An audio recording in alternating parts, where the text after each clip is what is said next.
पाउसेदे यमफम ओइबा मरोइबा पाउ खराब दे तौजरी positive हंथरकले हाइतुना कमथोकलोइदबने Covid की चना कंगलोन ngakna chanaba center ne state singda aknba wafam thmkhre center ne state khudingmak amadi union territory khudingmakta nungai thok tanaba amade covid 19 gakthok daba protocol sing ngakna tamak chanaba khan khibaga loinana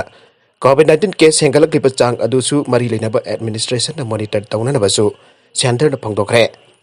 laiba kasigi state kaya anuba positive case hantarakduna state khara da khara komthokrakle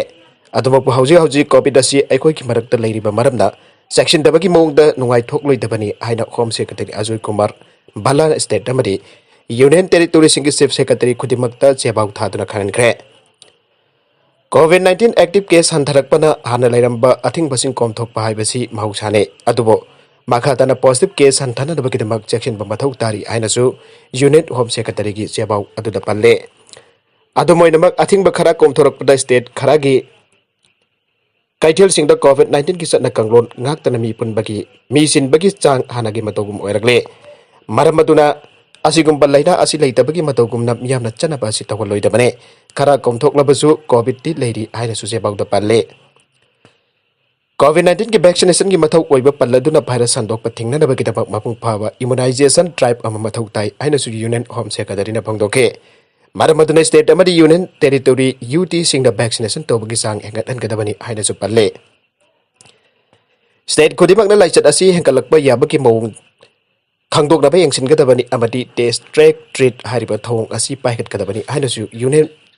union home secretary na state khudingmakta phangdokre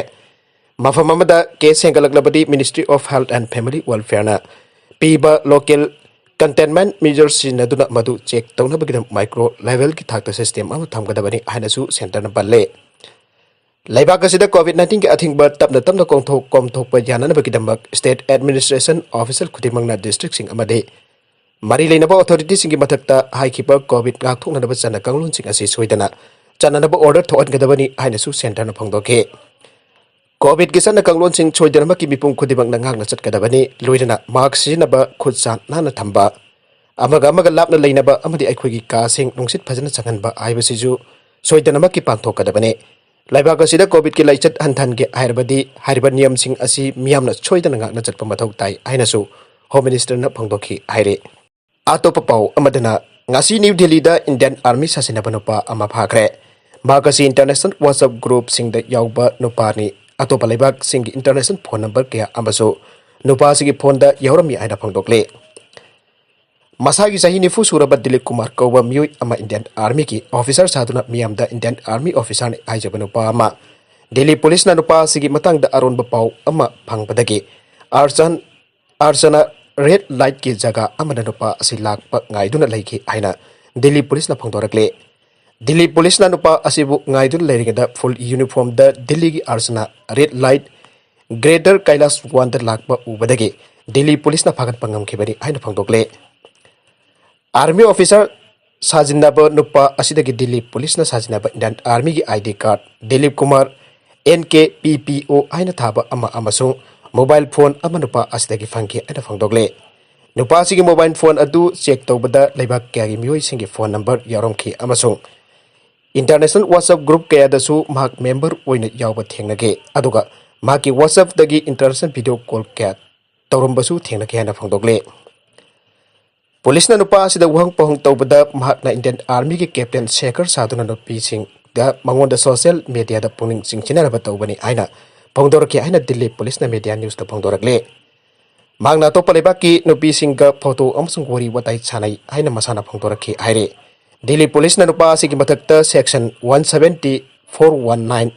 420 468 471 Indian Penal Code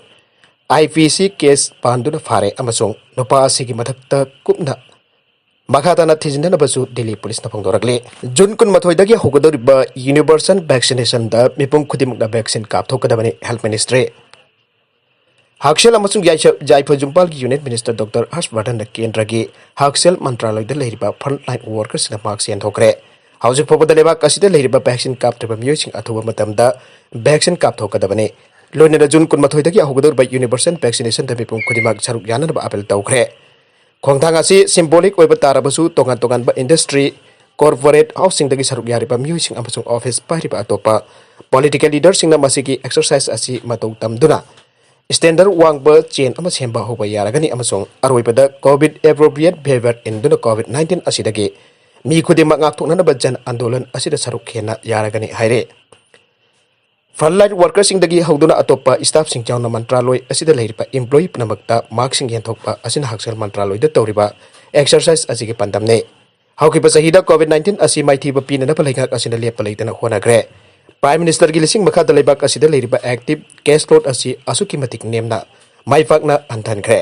adumainamak sahi asigi horokpa sarukta vaccine sing lakpadagi amasung thbk-thourmsingda hanagi mataukumna hanjilakpa asida miyamna tapna covid appropriate behavior ilak tabana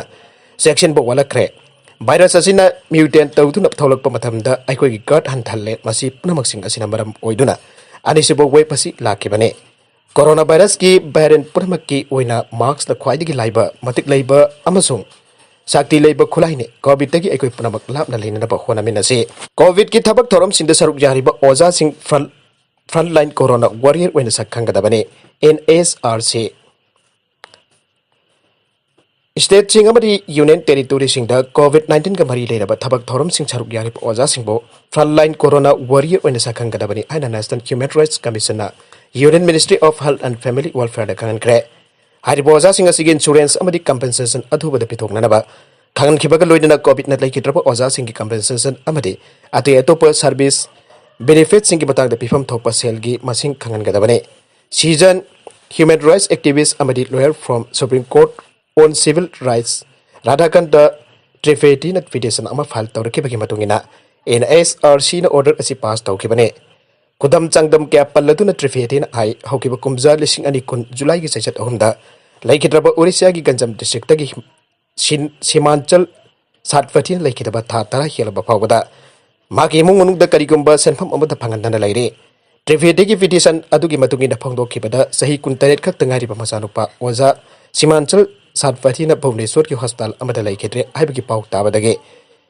mahakki halaman sing abdi Rajkeshor Satpati amri mahakki loinabi Solosna Satpati masa matomta suicide tawdana sijake covid-19 ga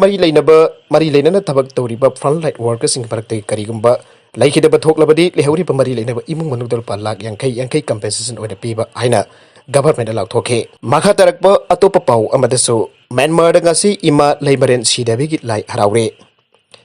Myanmar gi Mandalay gi manung chanda leiba